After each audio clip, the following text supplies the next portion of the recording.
আসসালামু আলাইকুম। সারা বাংলাদেশ ভাঙচুর করলেও গোপালগঞ্জ কিন্তু ভাঙা যাবে না। কারণ গোপালগঞ্জের মানুষ এখনও কেউ চিনে নাই, এমনটাই দাবি করে একটা পোস্ট করা হয়েছে। সেখানে দেখানো হয়েছে যে গোপালগঞ্জের মানুষ কিভাবে প্রস্তুতি নিয়ে আছে। তাদের কথা, সারা বাংলাদেশ ভাঙচুর করার কোনো সমস্যা নাই, কিন্তু গোপালগঞ্জ টুঙ্গিপাড়া এটা হচ্ছে বঙ্গবন্ধুর স্মৃতি, শেখ হাসিনার স্মৃতি। এইটা ভাঙা যাবে না। এখানে আসলে হয় আমরা মরব, নয়তো তোমরা মরবা, দুইটার একটা হবে। চলেন আমরা আগে ভিডিও ফুটেজটি দেখে নিই। দেখেন দেখেন, এগুলোর কি বলে? ঢাল ঢাল বলে নাকি? এই যে, তারপরে হচ্ছে তরবারি। তরবারি হাতে নিয়ে আছে, লাঠি সোটা। মানে ওরা এটা দিয়ে কি বুঝাইতে চাইলো আসলে ঠিক বুঝলাম না। এই যে, এই কয়টা মানুষ নিয়েই ওরা মানে ফেসবুকে এইরকম একটা পোস্ট দিয়ে দিল। হায় হায়, এটা কেমন কথা হইল? হ্যাঁ, ওরা হচ্ছে বিভিন্ন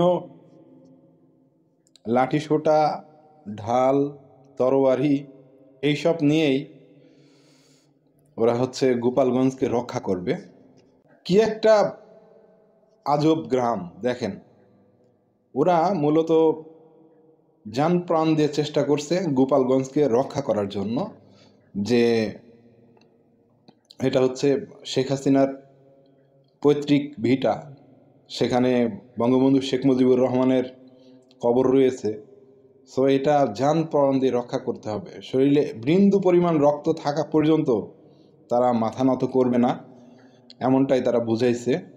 আজকে সামান্য পরিমাণ গাজীপুরের এই ঘটনাকে কেন্দ্র করে সারা বাংলাদেশে যেখানে ডেভিল হান্ট অপারেশন শুরু হয়ে গেল, সেই হিসাবে বাচ্চা পোলাপান ফেসবুকে পোস্ট করছে, দেখাইছে তাদের শোডাউন।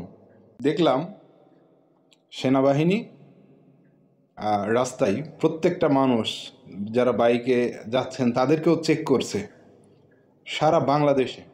এবং আজকে এই ডেভিল হান্ট অপারেশনে বেশ কয়েকজন পুলিশ সদস্যকে গ্রেপ্তার করেছে। বিশেষ করে উচ্চ পর্যায়ের পুলিশ সদস্যকে গ্রেপ্তার করেছে। যেমন এর ভিতরে আছে রংপুরের আছে, সিলেটের আছে, তারপরে গাজীপুরের আছে। গাজীপুর ওই যে পুলিশ সদস্যদের কাছে ফোন দেওয়া হয়েছিল, তারা গাফিলতি করছে, বলছিল যে প্রোটোকল আছে আমাদের, তারপরে হচ্ছে লোকেশন তারা চিনতে পারছে না, এইভাবে বিভিন্ন অজুহাত কিন্তু দেয়। তাদেরকে অ্যারেস্ট করা হয়েছে। তো আজকে সাঁড়াশি অভিযান চলছে, সারা রাতই চলবে।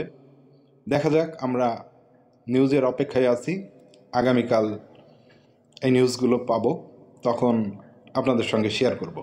এই ছিল মূলত ভিডিওটি ভালো লাগলে ভিডিওটি শেয়ার করবেন, আর নতুন হলে চ্যানেলটা সাবস্ক্রাইব করতে ভুলবেন না। সবাই ভালো থাকবেন, সুস্থ থাকবেন। আসসালামু আলাইকুম।